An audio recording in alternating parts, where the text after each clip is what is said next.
এখন আবার বের হয়েছে রাষ্ট্রচিন্তক। এর মধ্যে একজন হচ্ছে আপনাদের ফরহাদ মজহার। এটারে ধরছি আমি, দেখছেন আপনারা। এই কুলাঙ্গারটা সমন্বয়কদের মাথা ওয়াশ করতেছে।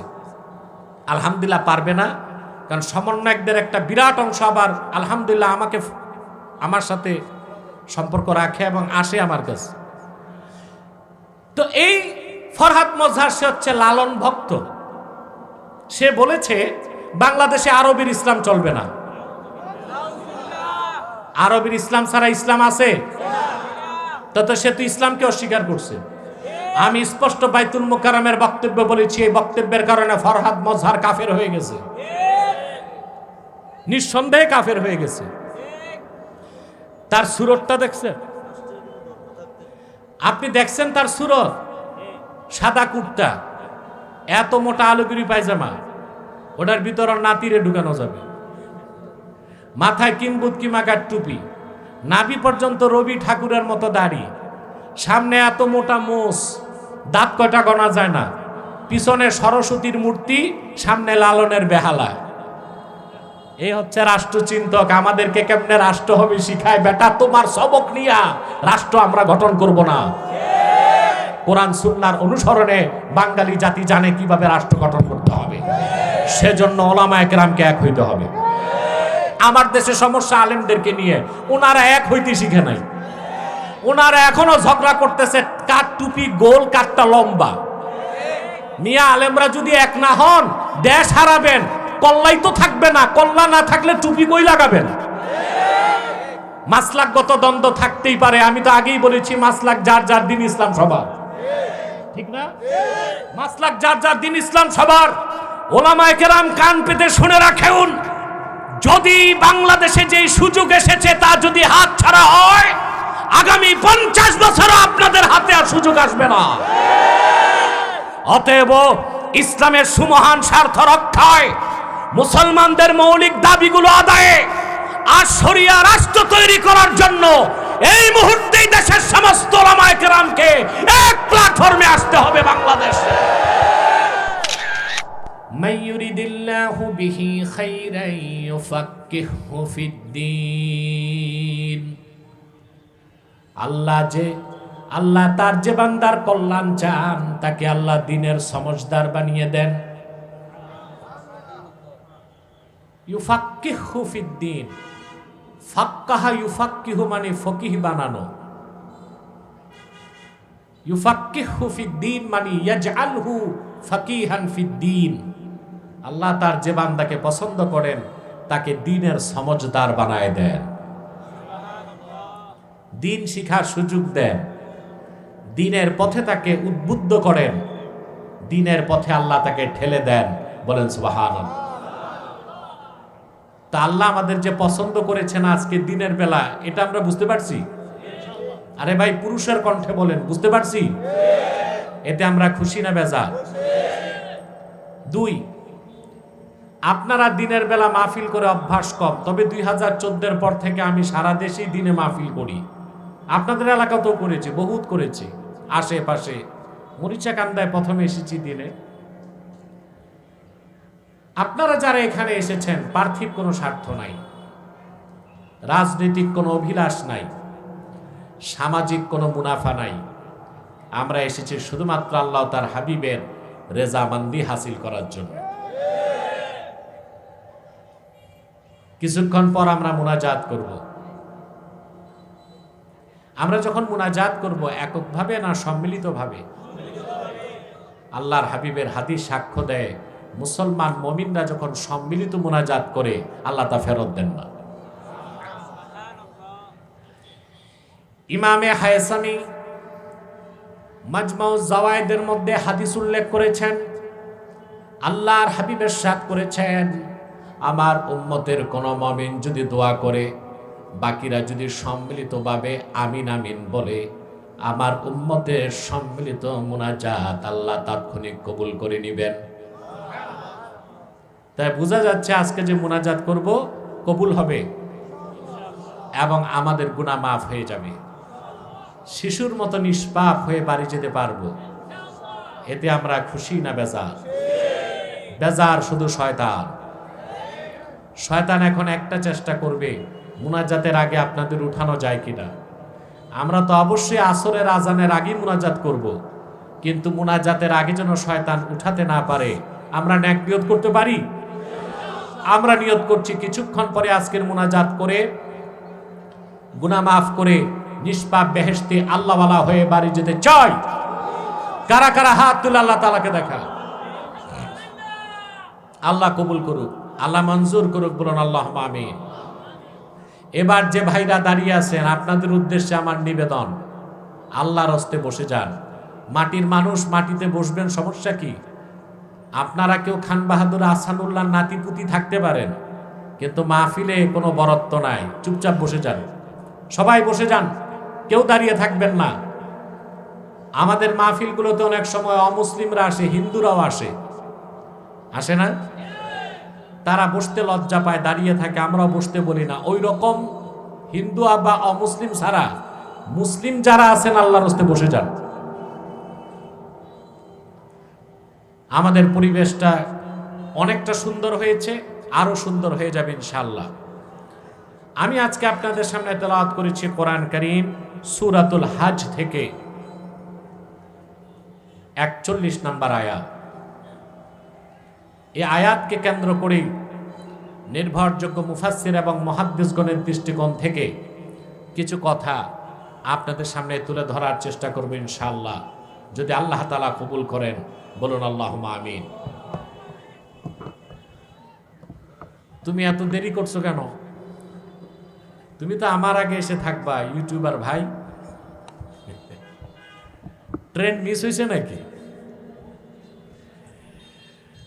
সম্মানিত সুধী, রাতে তো দেরি করে আসি অনেক সময়, তো ভাবছে দিনও দেরি করে আসবে। সূরাতুল হজ 41 নম্বর আয়াত থেকে আমরা কিছু কথা শুনব ইনশাআল্লাহ। প্রশ্ন হলো, কেন এই আয়াত থেকে কেন আমরা কথা শুনব?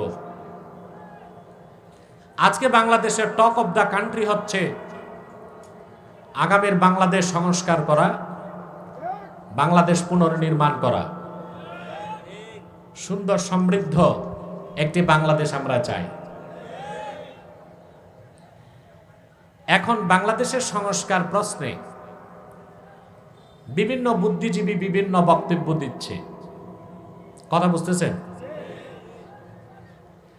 এখন বুদ্ধিজীবী নামে তারা বক্তব্য দিচ্ছে না, কারণ এখন বাংলাদেশে বুদ্ধিজীবীদের ভাত নাই। এরা এখন নতুন নাম নিয়েছে রাষ্ট্রচিন্তক। কি? রাষ্ট্রচিন্তক। ওনারা রাষ্ট্র নিয়ে চিন্তা করে। ওনারা বাংলাদেশ কেমন হবে তার ফর্মুলা দিবে, রূপরেখা দিবে, সেভাবে বাংলাদেশ তৈরি হবে। কিন্তু আলেম ওলামা, পীর মাশায়েখ, ইসলামপন্থী বা ইসলামিক স্কলার বা চিন্তাবিদদের কোনো মতামতের মূল্যায়ন যদি না হয়, তাহলে সেই বাংলাদেশের সংস্কারের দ্বারা এই জাতির 2 পয়সার কোনো লাভ হবে না, সম্ভব না। এই বাংলাদেশে দেশ গঠনের ফর্মুলা বহু মানুষ দিয়েছে, কিন্তু যারাই ক্ষমতায় এসেছে এই জাতির সাথে ধোঁকাবাজি করেছে, ইসলামের স্বার্থ রক্ষা করে নাই, মুসলমানদের মৌলিক দাবিগুলো আদায় করে নাই। কেউ করেছে দিল্লির তাবেদারি, কেউ করেছে ইসরায়েলের তাবেদারি, আর কেউ করেছে মার্কিন যুক্তরাষ্ট্রের তাবেদারি। না, আমরা এমন এক রাষ্ট্র চাই যে রাষ্ট্র বিশ্ব মানচিত্রে হবে স্বাধীন। সেই দেশের মানুষ তাদের নীতি নির্ধারণ করবে, আর সে দেশটি চলবে শরিয়া আইনে। এরকম বাংলাদেশ চান? আসুন, ওই রকম বাংলাদেশ বানাতে কি রকম নীতি প্রণয়ন করতে হবে সেই কথাগুলি আজকে আলোচনা করবে ইনশাআল্লাহ। আমার সঙ্গে আপনারাও তিলাওয়াত করুন, যেন প্রতিটি অক্ষরে নূর আল্লাহ তাআলা আমাদের অন্তরে মানকুশ করে দেন। বলেন আল্লাহুম্মা আমিন। তোমরা বসবা না ভাই? ও সমস্যা, ওরা জিন্সের প্যান্ট লাগায় আসছে, এত চিকন, এটা নিয়ে তো বসার উপায় নাই। বসতে গেলে বরং চিচেন ফাঁক, সমস্যা আছে। থাক, এরা গেলে ডিস্টার্ব হবে, আমি বসায় দেব। আসুন তিলাওয়াতের মাধ্যমে মূল আলোচনায় প্রবেশ করছি। পড়ুন, আউযু বিল্লাহি মিনাশ শাইতানির রাজীম, বিসমিল্লাহির রাহমানির রাহিম। আল্লাযীনা ইম্মাক্কান্নাহুম ফিল আরদি আকামুস সালাতা ওয়া আতাউয যাকাতা ওয়া আমারু বিল মা'রুফি ওয়া নাহাউ আনিল মুনকার ওয়ালিল্লাহি আকিবাতুল উমুর। সাদাকাল্লাহুল আযীম ওয়া সাদাকা রাসূলুহুন নবিয়ুল কারীম ওয়া নাহনু আলা যালিকা মিনাশ শাহিদিন ওয়াশ শাকিরিন ওয়ালহামদুলিল্লাহি রাব্বিল আলামিন। আল্লাহ তাআলা বলেন, যদি আমি আমার হাবিব মুহাম্মদ সাল্লাল্লাহু আলাইহি সাল্লামের ঈমানদার উম্মতদেরকে ভূখণ্ডের মালিকানা দান করি, সুবহানাল্লাহ, জনপদের মালিকানা দেই। মাক্কানা ইউমাক্কিনু, তামকিন হচ্ছে মালিক বানানো, সুবহানাল্লাহ। যদি আমি আমার হাবিবের ঈমানদার উম্মতদেরকে ভূখণ্ডের মালিকানা দান করি, সুবহানাল্লাহ। আকামুস সালাহ, তারা নামাজকে প্রতিষ্ঠা করবে। ওয়া আতাউয যাকাত, যাকাত আদায় করবে। ওয়া আমারু বিল মা'রুফ, সৎ কাজে আদেশ করবে। ওয়া নাহাউ আনিল মুনকার, অসৎ কাজে বাধা দিবে। ওয়ালিল্লাহি আকিবাতুল উমুর, সকল নেক আমলের চূড়ান্ত পরিণতি ওটা মহান আল্লাহর কুদরতের হাতে। সুবহানাল্লাহি বিহামদি। পিছনে হর্ন চলে? হর্ন চলতেছে না, শুধু স্পিকার। হর্ন চলে? সম্মানিত সুধী, খুব মনোযোগ দিয়ে কথাগুলো বুঝার চেষ্টা করুন। সমস্ত পৃথিবীর মালিক আল্লাহ, আর এই সমগ্র পৃথিবীর মালিকানা আল্লাহ তার হাবিবের উম্মতকে দান করেছেন। সুবহানাল্লাহ বলবেন না? এটা আমার কথা নয়, সহিহ বুখারীতে এসেছে, আল্লাহর হাবিব ইরশাদ করেছেন, ওয়া জুইলাত লিয়াল আরদু কুল্লুহা মাসজিদাও ওয়া তাহুরা।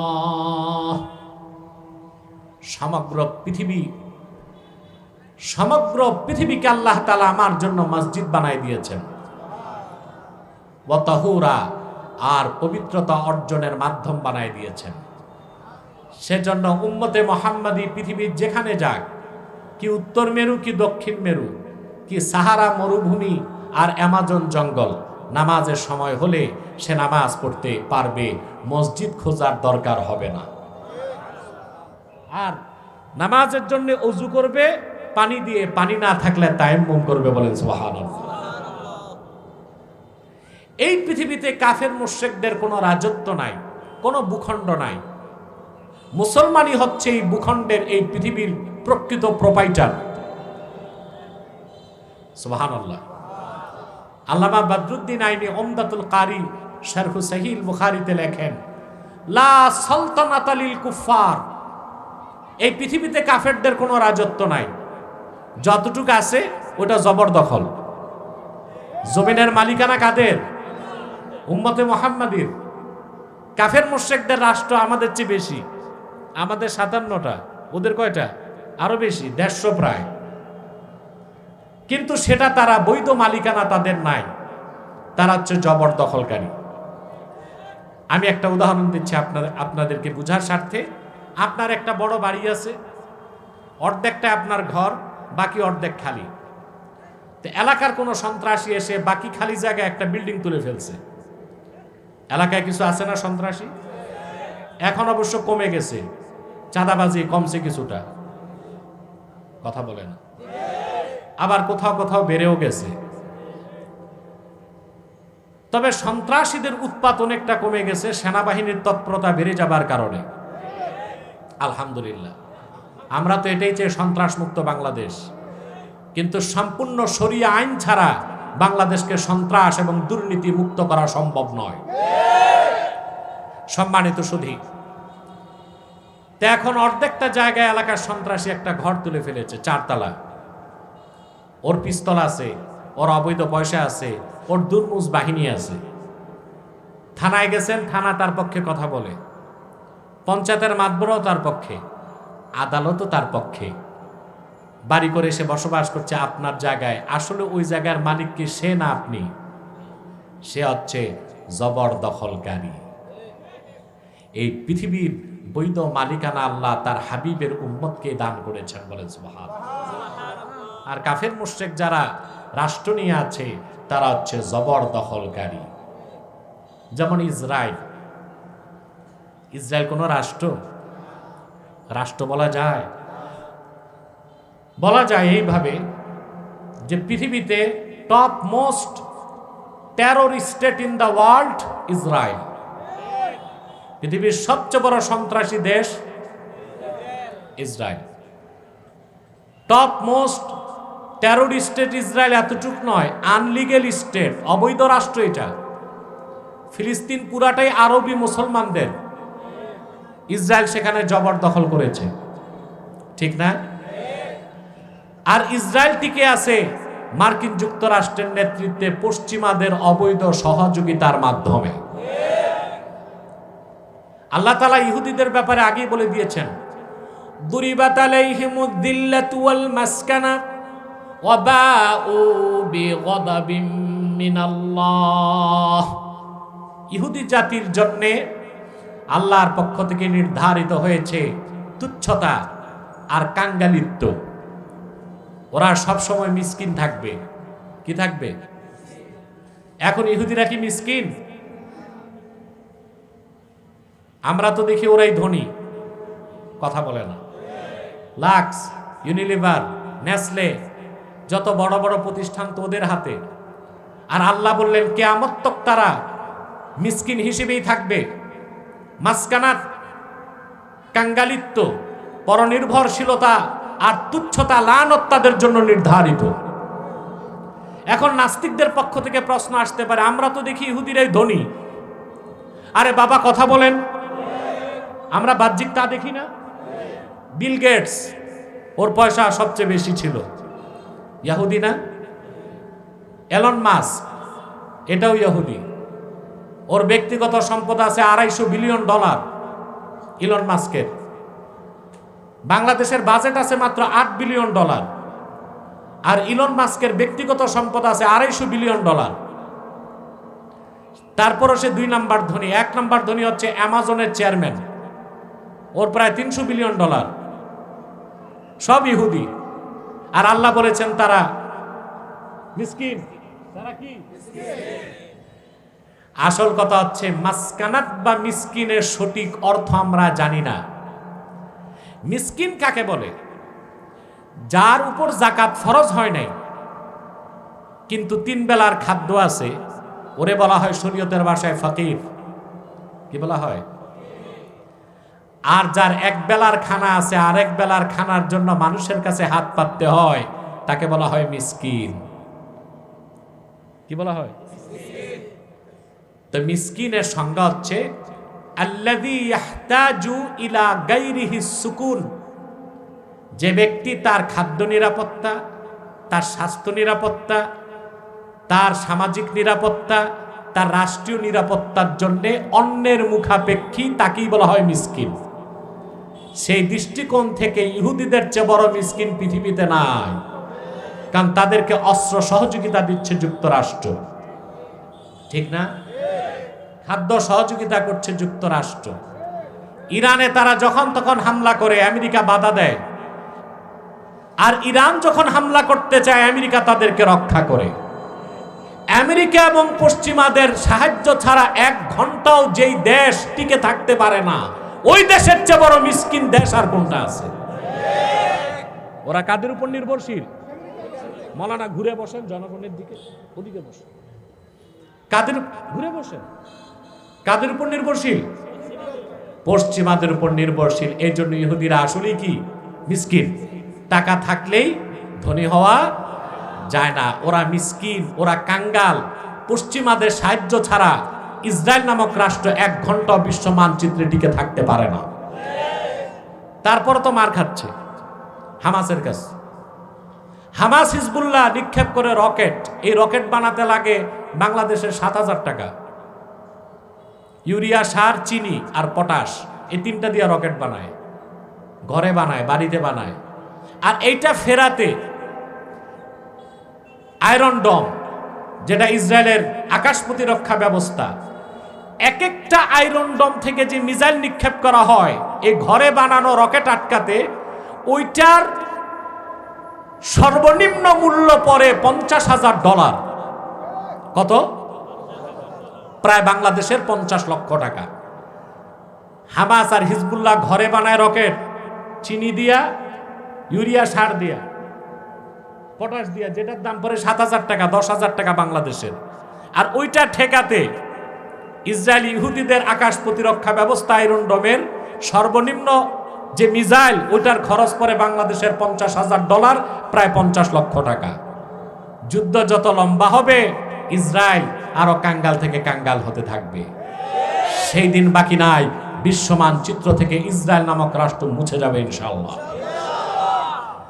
তাহলে ভাইয়েরা, সমগ্র পৃথিবীর বৈধ প্রোপাইটার কারা? একটু জোরে বলতে হবে।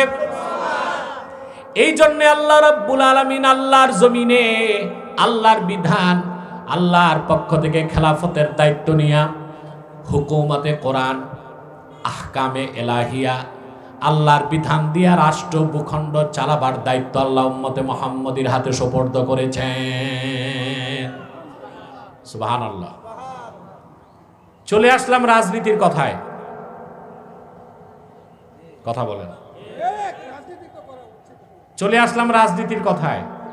এখন একটু ব্যাখ্যা দিতে হবে। আমাদের দেশের অধিকাংশ মুসলমান মনে করেছে না রাজনীতির মতো নোংরা কাজ এটা আলেম ওলামা পীর মাশায়েখ করবে না, ঠিক না? এটা এই দেশে শতকরা 70% মুসলমানের বিশ্বাস যে রাজনীতি একটা নোংরা কাজ, একটা খারাপ কাজ। এই কাজটা আলেম ওলামা করবে না। আলেম ওলামা পীর মাশায়েখ থাকবে মসজিদে, মাদ্রাসায়, খানকায়, ওয়াজের মাহফিলে। আর রাজনীতি করবে কারা? সুদখোর, ঘুষখোর, চোর, চোট্টা, নেশাখোর, ইয়াবাখোর, বাবাখোর, গাঁজাখোর। এখন আলেম ওলামা ভালো মানুষ যদি রাজনীতিতে আসে তো সুদখোর, ঘুষখোর আর দুর্নীতিবাজদের রাজনীতি আর থাকে? এই একটা জায়গায় এসে বাঙালি মার খেয়ে গেছে। আমরা 3 লক্ষ মসজিদ করতে পেরেছি, 10,000 মাদ্রাসা তৈরি করেছি, পীরের খানকার অভাব নাই, মাহফিলগুলোতে দিন হোক রাতে হোক জনস্রোত বয়ে যায়। কিন্তু দেশ স্বাধীনের 50 বছরেও বাংলাদেশের সংসদে ইসলামের পক্ষে একটা বিল পাস করতে পারি না। এটা আমাদের ব্যর্থতা, এটা আমাদের ব্যর্থতা। মসজিদ করতে পারছি আমরা 3 লক্ষের উপর, মাদ্রাসা করছি বড় বড় মাদ্রাসা 10,000-এর উপর। মুসলমানও গণলে দেখা যায় 14 কোটি। আমার মুসলমানের রক্ত পানি করা ঘামের পয়সায় সরকারের মন্ত্রীদের ট্যাক্স হয়, বেতন হয়, সচিবালয় চলে, মন্ত্রণালয় চলে, সংসদের খরচ হয়। কিন্তু মুসলমানের প্রাণের দাবি শরীয়তের পক্ষে, ইসলামের পক্ষে একটা আইনও আমরা পাশ করতে পারি নাই বাংলাদেশে। তার কারণ মূলে এই দেশের অধিকাংশ মুসলমানের বিশ্বাস যে রাজনীতি করবে সকল জনগণ। যারা সুদ খায়, ঘুষ খায়, নামাজ পড়ে না, দুর্নীতিবাজ, চোর, চোট্টা, লুটেরা, জনগণের সম্পদ যারা লুণ্ঠন করে বিদেশে পাচার করে, ওই দুর্নীতিবাজরা রাজনীতি করবে। আর আলেম ওলামা পীর মাশায়েখ আল্লাহওয়ালা বুজুর্গ মানুষ শুধু খানকায় বসে থাকবে। আচ্ছা, রাজনীতি মানি কি খারাপ জিনিস? রাজনীতি 2 প্রকার, একটা নন্দিত রাজনীতি আর একটা নিন্দিত রাজনীতি। তার কারণ হচ্ছে হাদিস সাক্ষ্য দেয় বনি ইসরায়েলের পূর্বের প্রত্যেক পয়গম্বর রাজনীতি করতেন। সুবহানাল্লাহ বলবেন। আল্লাহর হাবিবের সাথ করেছেন কানা বানু ইসরাঈলা তাসুসুহুমুল আম্বিয়া কুল্লামা হালাকা নাবিয়্যুন খালাফাহু নবী। সুবহানাল্লাহ। মুসলিম শরীফের হাদিস, কানা বানু ইসরাঈল তাসুসুহুমুল আম্বিয়া কুল্লামা হালাকা নাবিয়্যুন খালাফাহু নবী ফাইন্নাহু লা নাবিয়্যা বা'দি ফাসায়াকুনু খুলাফা। সুবহানাল্লাহ। রাসূল করিম সাল্লাল্লাহু আলাইহি ওয়াসাল্লাম ইরশাদ করেছেন, বনি ইসরাইলের পয়গম্বরগণ রাজনীতি করতেন। বনি ইসরাইলের পয়গম্বরগণ বনি ইসরাইলকে রাজনৈতিক নেতৃত্ব দিতেন। একজন নবী ইন্তেকাল করলে তার দায়িত্বে আরেক নবী আসতেন। রাসূলুল্লাহ বলেছেন, তবে নিশ্চয় আমি মুহাম্মদ সাল্লাল্লাহু আলাইহি সাল্লাম আল্লাহর শেষ নবী। আমার পরে কিয়ামত পর্যন্ত কোনো প্রকারই নবী নাই, রাসূল নাই। আমার উম্মতের রাজনৈতিক নেতৃত্ব দিতে আসবে খলিফাগণ। কারা? প্রথম খলিফা ছিলেন আবু বকর সিদ্দিক, দ্বিতীয় খলিফা হযরত ওমর, তৃতীয় খলিফা হযরত ওসমান, চতুর্থ খলিফা হযরত আলী, পঞ্চম খলিফা হযরত হাসান, ষষ্ঠ খলিফা ওমর ইবনে আব্দুল আজিজ। এরা সবাই ছিলেন খুলাফাউর রাশিদুনাল মাহদিয়ুন। বলেন সুবহানাল্লাহ। পরবর্তীতে আর অসংখ্য খলিফা পৃথিবীতে এসেছেন। আসছেন না? কথা বলে না, আসছেন না? তাইলে রাজনীতি করা কি সবটাই খারাপ? বনি ইসরাইলের নবীগণ রাজনীতি করছেন না? খোলাফায়ে রাশিদিন রাজনীতি করছেন না? আমরা মুসলমান কেন রাজনীতি ছেড়ে দিব? আমরা নিন্দিত রাজনীতিকে ঘৃণা করি, লুটপাটের রাজনীতিকে ঘৃণা করি, সম্পদ দখলের রাজনীতিকে ঘৃণা করি, তাগুত কাফের বেঈমানের তাবেদারিকে ঘৃণা করি। কিন্তু খেলাফত আলা মিনহাজিন নবুওয়াত, খোলাফায়ে রাশিদিন যে রাজনীতি শিক্ষা দিয়েছেন সে রাজনীতিকে আমরা বিশ্বাস করি, হৃদয়ে লালন করি। ঠিক কিনা বলেন মুসলমান? সে রাজনৈতিক চর্চার মাধ্যমে বাংলাদেশকে একটা সুন্দর বাংলাদেশ হিসেবে আমরা অস্তিত্ব দান করতে পারি। যুক্তরাষ্ট্রের ফর্মুলায়, ব্রিটেনের ফর্মুলায় নতুন বাংলাদেশ যদি তৈরি করেন, যেই সেই আবার লুটপাট হবে, আবার যারা আসবে তারা লুটপাট করবে, চুরি করবে, শরীয়ত বিরোধী বিল পাস করবে, আবার আপনাদেরকে মাঠে নামতে হবে। আপনাদের রক্ত পানি করা ঘামের পয়সায় সরকার বুলেট কিনে আপনাদের সিনাতেই মারবে। অতএব যদি বাংলাদেশের সংস্কার করতে হয় তাহলে সংবিধান বদলাতে হবে, নতুন সংবিধান করতে হবে। আর সেই সংবিধান করতে হবে শরীয়তকে অনুসরণ করে, কোরআন, সুন্নাহ, ইজমা, কিয়াস, চার দলিলের আলোকে নতুন একটি সংবিধান ছাড়া বাংলাদেশকে ঠিক করা সম্ভব হবে না। আজকে সংকট হয়ে গেছে না সংবিধান নিয়ে? একদল বলতেছে প্রেসিডেন্ট বদলাও, আরেক দল বলতেছে প্রেসিডেন্ট বদলাইলে তো সাংবিধানিক সংকট হবে, দেশ চলবে কেমনে? কথা বলে না। না, এটা কোনো কথা না। পৃথিবীর অনেক দেশেই সংবিধান নাই, ব্রিটেনের সংবিধান নাই, এটা জানেন আপনারা? যুক্তরাজ্য যে ব্রিটেন, ওদের কোনো সংবিধান নাই, ওরা আইন তৈরি করে দেশ চালায়। তাই বোঝা যায় সংবিধান ছাড়া দেশ চলতে পারে কি না? আচ্ছা, সব কথা ঠিক, প্রেসিডেন্ট বদলানো যাবে না। যদি কালকে প্রেসিডেন্টের মৃত্যু হয়, মারা যায়, তখন কি একটা সমাধান খুঁজে পাওয়া যাবে না? অতএব আমাদেরকে, জাতিকে ধোঁকা দেবার জন্য ওই যে রাষ্ট্রচিন্তক, এখন আর বুদ্ধিজীবী নাই। বুদ্ধিজীবীরা এখন সব তো ধরা খাইছে। এই যে শাহরিয়ার কবির, আমার কাছে 21 সালে সে হারছিল, ডিবেটে পরাজিত হয়েছে, এটা গ্রেফতার হয়েছে, এরে রিমান্ড দেওয়া হয়েছে মাত্র 2 দিন। আমার দৃষ্টিতে ওরে রিমান্ড না, ডিটেনশন দেওয়া দরকার 1 বছর। ও সবচেয়ে বড় যুদ্ধাপরাধী। ঘাদানিক তৈরি করে, ওই যে একটা ছিল জাহানারা ইমাম, ওইটারে আমি বলতাম জাহান্নামীর ইমাম।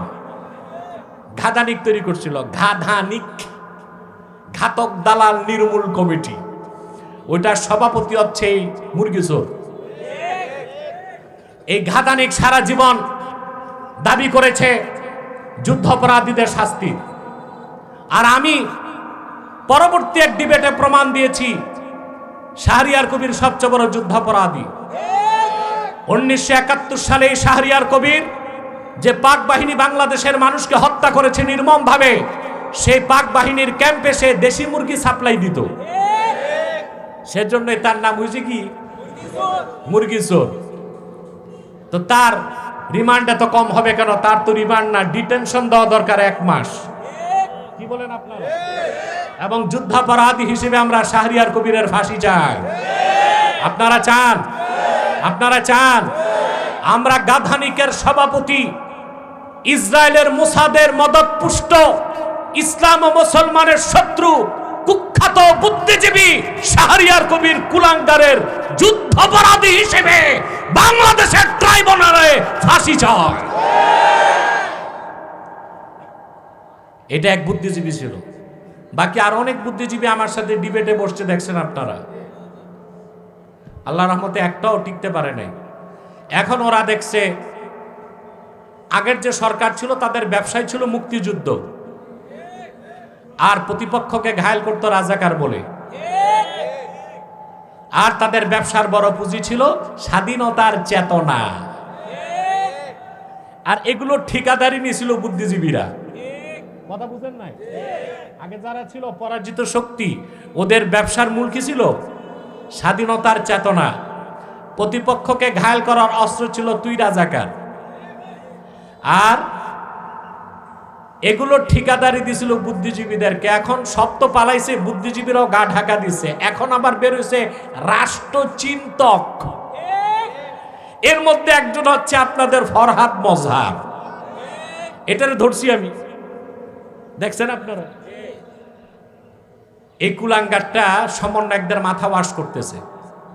আলহামদুলিল্লাহ পারবে না, কারণ সমন্বয়কদের একটা বিরাট অংশ আবার আলহামদুলিল্লাহ আমার সাথে সম্পর্ক রাখে এবং আসে আমার কাছে।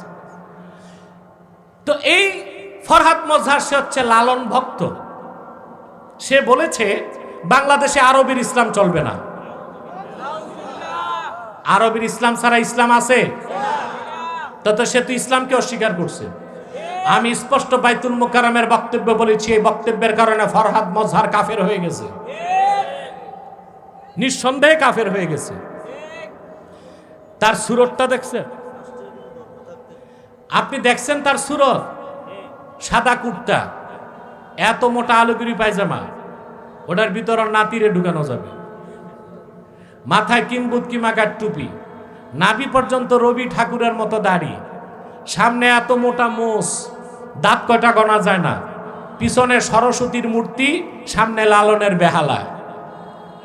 এই হচ্ছে রাষ্ট্রচিন্তক। আমাদেরকে কেমনে রাষ্ট্র হবে শিখায়। বেটা, তোমার সবক নিয়া রাষ্ট্র আমরা গঠন করব না। কোরআন সুন্নাহর অনুসরণে বাঙালি জাতি জানে কিভাবে রাষ্ট্র গঠন করতে হবে। সেজন্য ওলামায়ে কেরামকে এক হইতে হবে। আমার দেশে সমস্যা আলেমদেরকে নিয়ে, ওনারা এক হইতে শিখে নাই। ওনারা এখনো ঝগড়া করতেছে কার টুপি গোল কারটা লম্বা। মিয়া, আলেমরা যদি এক না হন দেশ হারাবেন, কল্লাই তো থাকবে না। কল্লা না থাকলে টুপি কই লাগাবেন? মাসলাকগত দ্বন্দ্ব থাকতেই পারে। আমি তো আগেই বলেছি মাসলাক যার যার, দিন ইসলাম সবার, ঠিক না? মাসলাক যার যার, দিন ইসলাম সবার। ওলামায়ে কেরাম কান পেতে শুনে রাখুন, যদি বাংলাদেশে যে সুযোগ এসেছে তা যদি হাত ছাড়া হয়, আগামী 50 বছর আপনাদের হাতে আর সুযোগ আসবে না। অতএব ইসলামের সুমহান স্বার্থ রক্ষায়, মুসলমানদের মৌলিক দাবিগুলো আদায়ে আর শরিয়া রাষ্ট্র তৈরি করার জন্য এই মুহূর্তেই দেশের সমস্ত ওলামায়ে কেরামকে এক প্ল্যাটফর্মে আসতে হবে বাংলাদেশে।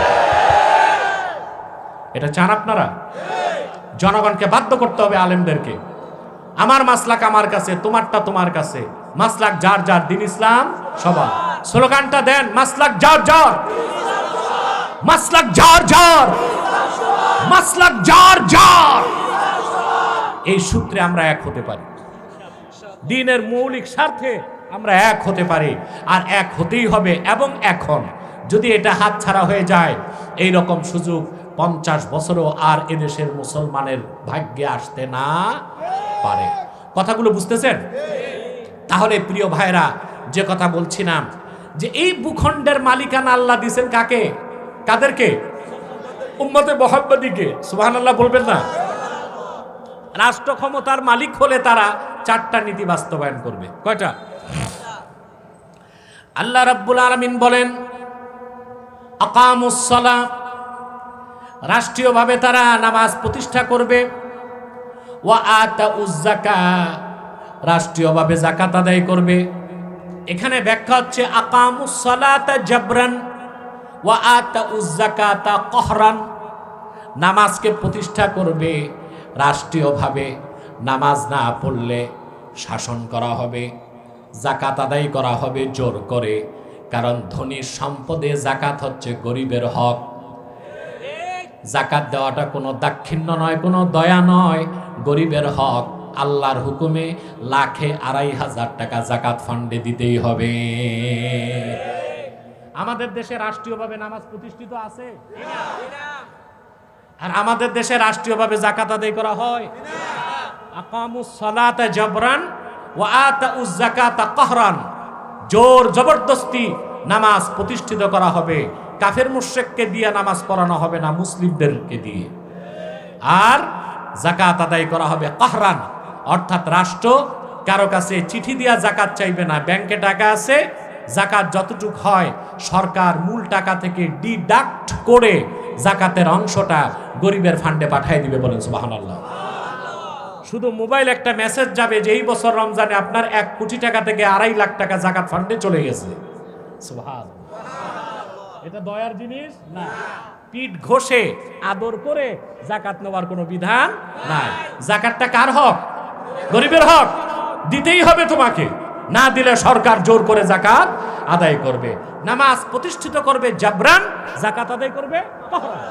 টাইম দেখেন তো জুলান। হ্যাঁ, সম্মানিত সুধী, আমি বক্তব্য শুরু করেছি, ৪০ মিনিট পার হয়ে গেছে।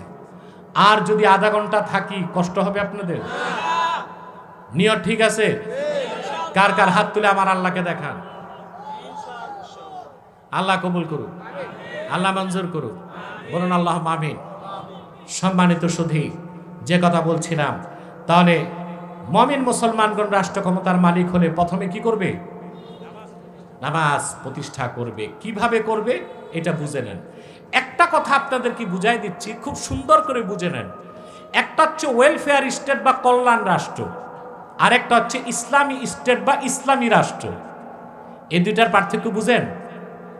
কথা বলেন। বাংলাদেশে যত রাজনৈতিক দল আছে, দেশ ছোট কিন্তু রাজনৈতিক দল আছে প্রায় ১৪৭টা। কতটা? এমন রাজনৈতিক দলও আছে যেই দলের সদস্য মাত্র ৩ জন, সভাপতি, সেক্রেটারি আর দরজার দারোয়ান, কিন্তু দল একটা আছে। তো প্রত্যেক রাজনৈতিক দল নির্বাচনের আগে তার ম্যানিফেস্টোতে একটা কথা লিখে যে আমরা ক্ষমতায় গেলে কল্যাণ রাষ্ট্র বানাবো, বলে না? আর এখন যারা রাষ্ট্রচিন্তক, ওই যে ফরহাদ মজহার টাইপের যারা, ওরাও বলতেছে রাষ্ট্রের কোনো আদর্শ থাকবে না, পলিসি থাকবে। রাষ্ট্রের আদর্শ থাকবে না, কি থাকবে? আমি তাৎক্ষণিক তাকে পাকড়াও করছি। আমি বলেছি পৃথিবীতে এমন একটা রাষ্ট্র দেখাও যেই রাষ্ট্রের আদর্শ নাই। সিনিয়র সমন্বয়করা আমার কাছে যখন এসেছে, আমি তাদের প্রশ্ন করেছি যে ফরহাদ মজহার তোমাদের বিভ্রান্ত করছে, ফরহাদকে জিজ্ঞেস করো এই পৃথিবীতে এমন একটা রাষ্ট্র দেখাক যে রাষ্ট্রের আদর্শ নাই, অলিখিত আদর্শ আছে। যুক্তরাষ্ট্র, তার কি আদর্শ নাই? কথা বলে না। যুক্তরাষ্ট্রের নিয়ম হচ্ছে সেই দেশের রাষ্ট্রপ্রধান যখন শপথ নিবে বাইবেলে হাত রাখতে হবে। তো বাইবেলে হাত রেখে রাষ্ট্রপ্রধানকে শপথ নেওয়া, এইটা কি আদর্শের অনুসরণ না? কথা বলেন। যুক্তরাষ্ট্রে অলিখিত নিয়ম, এটা ওরা লিখে না, ভণ্ডামি ধরা খাবে।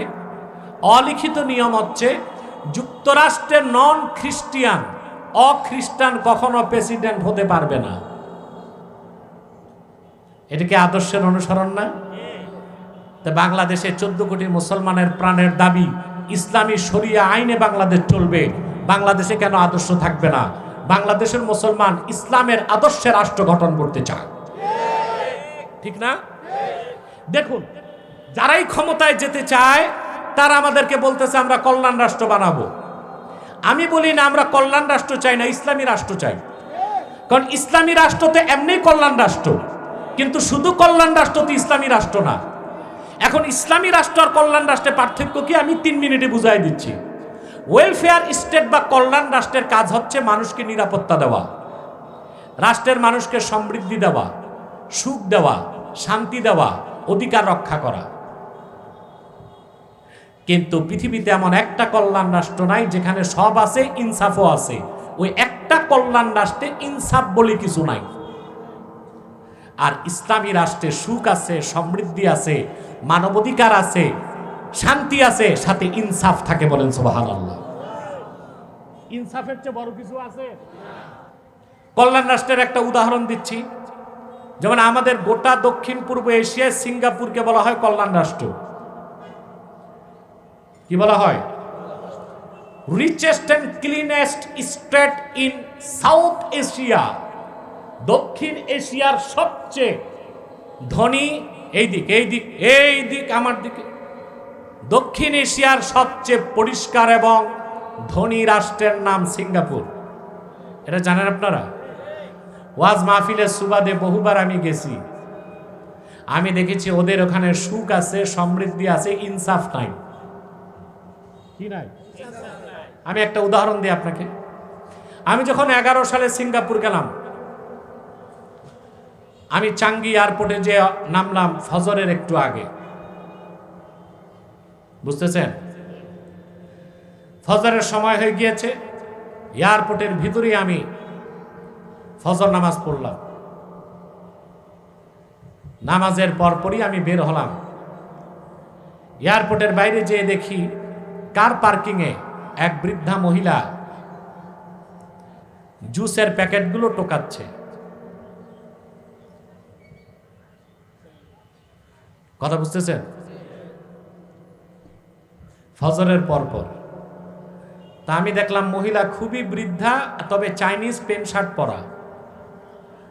আমি যে তাকে জিজ্ঞেস করলাম যে আপনার বয়স কত? বলে 97 বছর। আমি বললাম আপনি সকাল সকালে এই কাজ করছেন কেন? বলে আমি বহু আগে রিটায়ার করেছি, সরকার আমাকে যে ভাতা দেয় তাতে তো চলে না, এই জন্য আমি একটু এক্সট্রা কাজ করি সকাল সকাল। আমি অবাক হয়ে গেলাম যে সিঙ্গাপুর একটা কল্যাণ রাষ্ট্র, সেখানে 97 বছরের বৃদ্ধাকে কাজ করতে হয়। এর চেয়ে তো বাংলাদেশই ভালো, এই বয়সের নানি দাদিকে নাতিরা কাঁধে চড়ায়। এখন আসেন কল্যাণ রাষ্ট্র বানাইছে ওরা, ইনসাফ নাই। 97 বছরের বৃদ্ধাকে টোকাইয়ের কাজ করতে হয়। আর সিঙ্গাপুরের প্রধানমন্ত্রীর বেতন হচ্ছে $2.25 মিলিয়ন। কত? $1 মিলিয়ন বাংলাদেশের 1,20,00,000 টাকার উপরে। আর $2.25 মিলিয়ন হচ্ছে প্রধানমন্ত্রীর বেতন। তো প্রধানমন্ত্রীর বেতন $2.25 মিলিয়ন, আর 97 বছরের বৃদ্ধা, এটা ইনসাফ আছে? ওই যে প্রধানমন্ত্রী বেতন নেয়, ওটা জনগণের ট্যাক্স না? এটাই কল্যাণ রাষ্ট্র। কল্যাণ রাষ্ট্রের সমৃদ্ধি থাকে, আইনের শাসন থাকে, ইনসাফ। আর ইসলামী রাষ্ট্রে সমৃদ্ধি থাকে, সুষম বন্টন থাকে, ইনসাফ থাকে। বাংলাদেশের মানুষের সবচেয়ে বড় কলঙ্ক হচ্ছে তারা ইসলামী রাষ্ট্র তো বানাতে পারে নাই, কল্যাণ রাষ্ট্র বানাতে পারে নাই, কারণ তাদের পলিসি ভুল। আমার দেশে ঘুষ, দুর্নীতি। বাংলাদেশ দুর্নীতিতে কতবার চ্যাম্পিয়ন হয়েছে দেশ স্বাধীনের পর?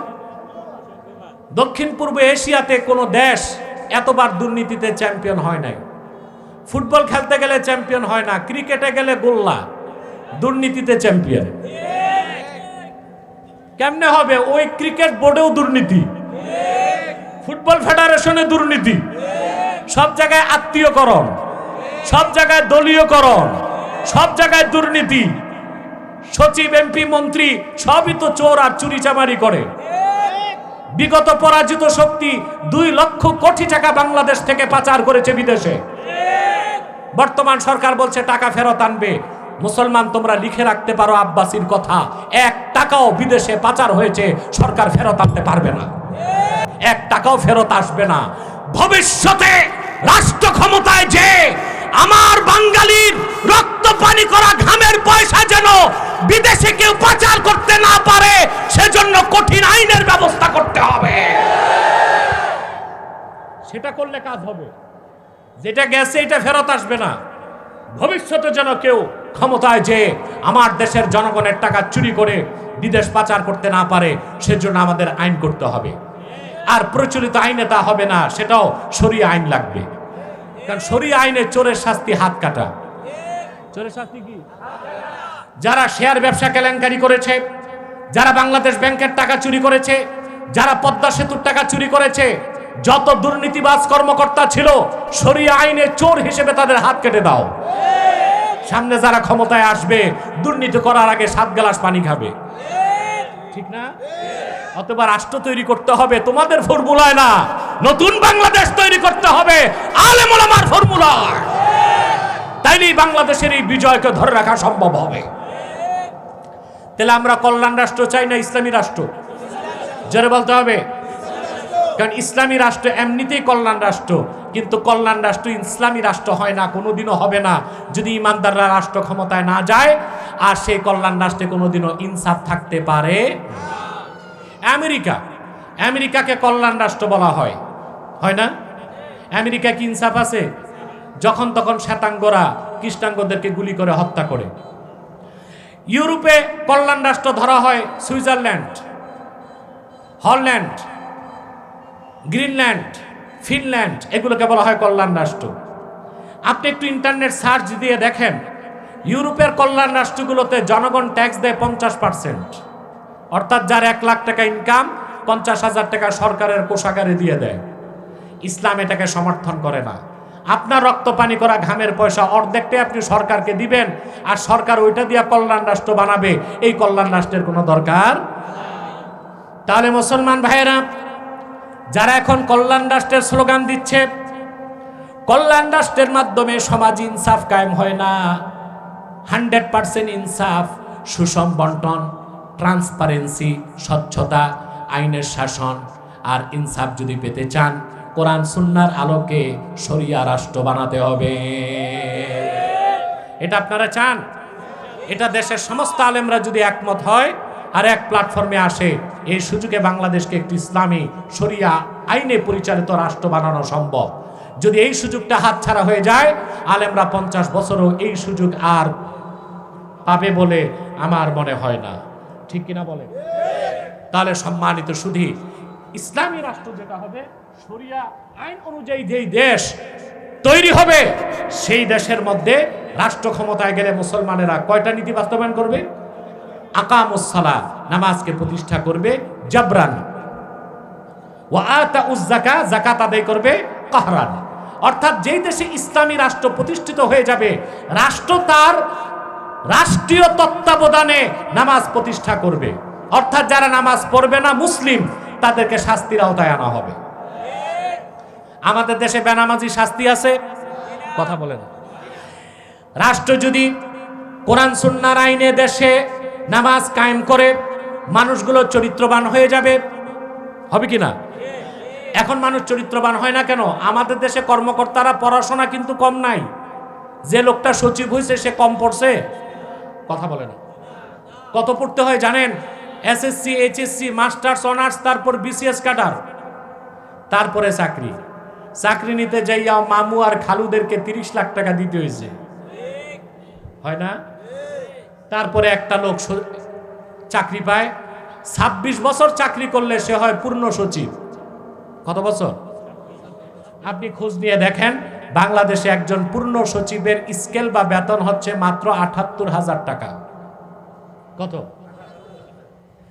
হ্যাঁ, একটা ড্রাইভার পায়, খাদেম পায়, বাড়ি পায়, গাড়ি পায়, সব মিলিয়ে একজন সচিবের বেতন মাত্র 1 লাখ টাকা। তেলক তো 30 লাখ টাকা ঘুষই দিছে, মাসে পাবে 1 লাখ টাকা। তার ঘুষ তুলতেই তো 30 মাস। কথা বলেন, ঘুষ তুলতেই 30 মাস। তো এই লোক ঘুষ খাবে না তো করবে কি? এই জন্য কল্যাণ রাষ্ট্রগুলোতে কি করে? সরকারি কর্মকর্তাদের বেতন দেয় সবচেয়ে বেশি, যেন ওরা ঘুষ খাওয়ার প্রয়োজনীয়তা অনুভব না করে। এই যে আপনাদের এলাকায় সরকারি হাসপাতালগুলোতে ট্রিটমেন্ট আছে? কথা বলেন। প্রত্যেক হাসপাতালে কিন্তু একজন বিসিএস ডাক্তার আছে, আছে না? ডাক্তারে গিয়ে হাসপাতালে পাবেন না, ও দেখবেন কুমিল্লা যায় বড় হাসপাতালে রুগী দেখে। রুগী দেখার নিয়ম হচ্ছে 10 জন, সে দেখবে 150 জন। নারায়ণগঞ্জ পপুলারে কিছু ডাক্তার আছে সরকারি, এরা হাসপাতালেও চাকরি করে, আবার রাত 2:30 পর্যন্ত রুগী দেখে।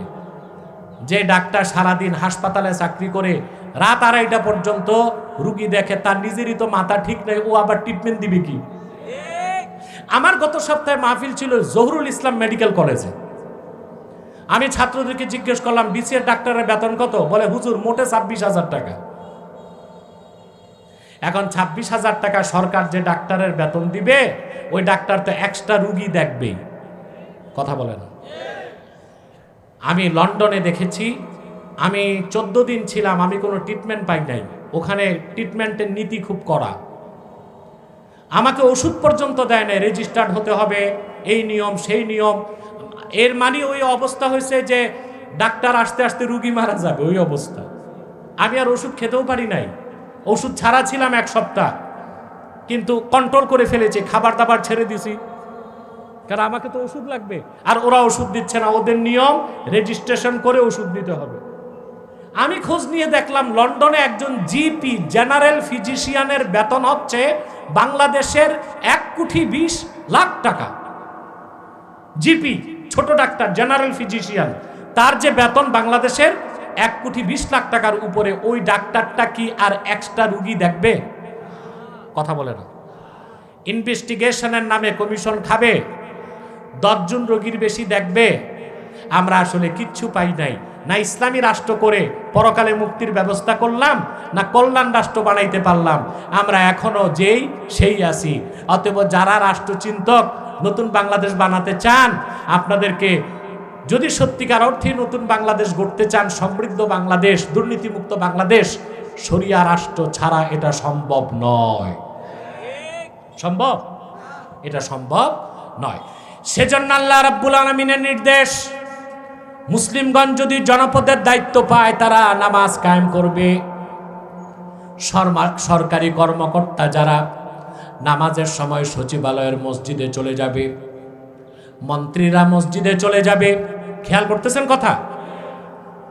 নামাজের সময় পুলিশ সুপার যখন মসজিদে ঢুকে যাবে, জেলা প্রশাসক মসজিদে ঢুকে যাবে, নামাজি হয়ে যাবে, তখন সেই জেলা প্রশাসক, পুলিশ সুপার, সচিব আমলা কামলা ঘুষ খেতে লজ্জা পাবে।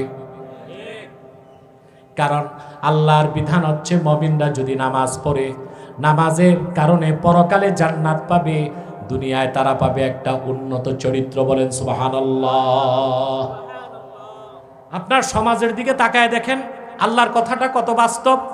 বেনামাজি যত গুনাহ করে, নামাজিরা তো আর ফেরেশতা হয় না, গুনাহ করে কিন্তু পরিমাণে কম করে কিনা? কথা বলে না। যে 5 ওয়াক্ত নামাজ পড়ে, বেনামাজিরা তো চেইন, গুনার পর গুনাহ করেই যায়, কোনো গুনাহ করতে লজ্জা পায় না। আর নামাজি যে 5 ওয়াক্ত নামাজ পড়ে, আমি বলছি না তারা সব ফেরেশতার মতো, গুনাহ করে কিন্তু তুলনামূলক কম করে কিনা? এটাই হচ্ছে নামাজের বাস্তব প্রমাণ। যারা সালাত আদায় করবে পরকালে জান্নাত পাবে, দুনিয়াতে আল্লাহ তাদেরকে উন্নত চরিত্র দান করবেন। অতএব বাংলাদেশকে দুর্নীতি মুক্ত করতে হলে রাষ্ট্রীয়ভাবে নামাজ কায়েম করতে হবে। আর রাষ্ট্রীয়ভাবে নামাজ কায়েম করতে হলে সকলদের দ্বারা হবে না, ইসলামিস্ট, ইসলামপন্থীদের প্রয়োজন আছে। 2 নম্বর, ওয়া আতাউজ যাকাত। ভূখণ্ডে যখন মুসলমানেরা ক্ষমতা পাবে, তারা যাকাত আদায় করবে, কাহরান, জোর করে। কি করে? আজকে বাংলাদেশের অভাব কত বেশি, আমি আগেই বলেছি, আমাদের রিজার্ভ আছে মাত্র $8 বিলিয়ন। কত? এটা দিয়ে বাজার করা যাবে মাত্র 1 মাসের। কয় মাসের? এখন বাংলাদেশের হঠাৎ করে কি দেশকে ঠিক করা যাবে? জি, সম্ভব। এই মুহূর্তে যদি ইউনূস সরকার যাকাত ভিত্তিক অর্থনীতিকে গ্রহণ করে, বাংলাদেশের কোনো মূল্যস্ফীতি, ইনফ্লেশন থাকবে না এবং রিজার্ভের পরিমাণ বেড়ে যাবে, আর দারিদ্রতা ধীরে ধীরে দূর হবে। সুদ মানুষকে ধ্বংসের দিকে নিয়ে যায়, আর যাকাত ভিত্তিক অর্থনীতি মানুষকে উন্নয়নের দিকে নিয়ে যায়। যাকাত অর্থ কি? যাকাত মানি হচ্ছে বরকত, যাকাত মানি হচ্ছে বৃদ্ধি। সুবহানাল্লাহ বলেন। আরবিতে বলা হয়, আরবিতে কথাটা এইভাবে বলা হয়, যাকাত জারউ ইজা নামা। যাকাত মানি নামা, মানে বরকত। ফসল যখন প্রচুর হয় তখন আরবিতে বলা হয় ক্ষেত, ফসল যাকাত দিয়েছে, অর্থাৎ বরকত হয়েছে। এখন এখানে একটা আপনারা প্রশ্ন করতে পারেন, আমরা তো দেখি যাকাত দিলে সম্পদ কমে, তো জাকাত দিলে বাড়ে কেমনে? আপনার 1 কোটি টাকা ব্যাংকে আছে মনে করেন, এখন 1 বছর পার হলে হালাল টাকা যদি হয়, আপনি জাকাত দিবেন কত?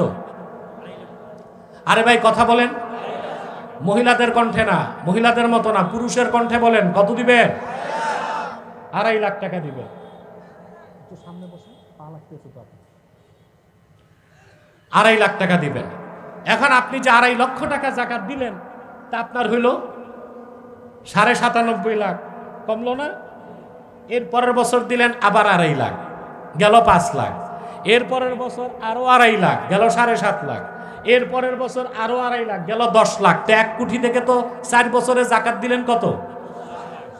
এমন একটা পাগলও পাবেন যে ব্যাংকে টাকা রেখে জাকাত দিবে শুধু, না ব্যবসায় খাটাবে? 1 কোটি টাকা ব্যবসায় যখন খাটাবে, তার আসবে 20 লাখ টাকা মাস, জাকাত যাবে 2.5 লাখ করে, আর লাখ লাখ টাকা তার বাড়তে থাকবে। সুবহানাল্লাহ বলেন। এই জন্য জাকাত দিলে কমে না, বাড়ে। কয়েক বছর আগের তথ্য আমার কাছে আছে, বাংলাদেশ ব্যাংকের লিকুইড মানি, তরল টাকা হচ্ছে 10,000 কোটি টাকা। কত? এটাকে তরল টাকা কেন বলা হয়? Out of invest. এই টাকাটা কোনো ব্যবসা বাণিজ্যে লাগতেছে না, মানুষের দরকার নেই, টাকাটা রেখে দিছে। কিন্তু যদি বাংলাদেশে জাকাত ভিত্তিক অর্থনীতি থাকতো, 10,000 কোটি কি জমা থাকতো? কারণ প্রতি বছর সরকার জাকাতের অংশটা কেটে আলাদা করে নিত, তখন তো কোনো মানুষ টাকাটা ফেলে রাখতো না, ব্যবসায় খাটাতো। 10,000 কোটি টাকা যদি মাঠে ময়দানে লেগে যেত, কত লক্ষ মানুষের কর্মসংস্থান হতো, অর্থনৈতিকভাবে প্রবৃত্তির সূচক বাড়তো না, কমতো। সেজন্য জাকাতই পারে একটি দেশকে দারিদ্র মুক্ত করতে, অর্থনৈতিক সমস্যার সমাধান করে দিতে। সেজন্য ইসলামী রাষ্ট্রে গভর্নমেন্ট যারা হবে, তাদের দায়িত্ব নামাজকে কায়েম করবে, জাকাতকে আদায় করবে। 3 নাম্বার কাজ, ওয়া আমারু বিল মারুফ, সৎ কাজে আদেশ করবে, ওয়া নাহাউ আনিল মুনকার, অসৎ কাজে বাধা দিবে, ওয়া লিল্লাহি আকিবাতুল উমুর। 3 নাম্বার কাজ, সৎ কাজে আদেশ করবে। কি করবে? 4 নাম্বার কাজ, অসৎ কাজে নিষেধ করবে। এখন সৎ কাজে আদেশ, অসৎ কাজে নিষেধ, এটার আবার 3টা স্তর আছে। কয়টা? 3টা শ্রেণী এই কাজ করবে। কয়টা শ্রেণী? 3টা শ্রেণী। উলামা, উমারা, আওয়াম। আল আমরু বিল মারুফ ওয়ান নাহয়ু আনিল মুনকার ওয়াজিবুন আলাল উলামাই বিল লিসান ওয়া আলাল উমারাই বিল ইয়াদি ওয়া আলা আওয়ামিন নাস বিল কলবে। সৎ কাজে আদেশ, অসৎ কাজে নিষেধ আলেমদের উপর ওয়াজিব হচ্ছে মুখ দিয়ে। তারা ওয়াজ মাহফিলে মানুষকে সতর্ক করবে, খানকায় পীর সাহেব, মসজিদের মিম্বরে খতিব, ওয়াজের স্টেজে আলেম মানুষকে বলবে এটা সৎ কাজ করুন, এটা অসৎ কাজ বিরত থাকুন। আর শাসকদের কাজ হচ্ছে সৎ কাজ প্রতিষ্ঠায়, অসৎ কাজ নির্মূলে ফোর্স অ্যাপ্লাই করবে। আর সাধারণ জনগণের কাজ হচ্ছে সৎ কাজকে হৃদয়ে লালন করবে, অসৎ কাজকে বর্জন করবে।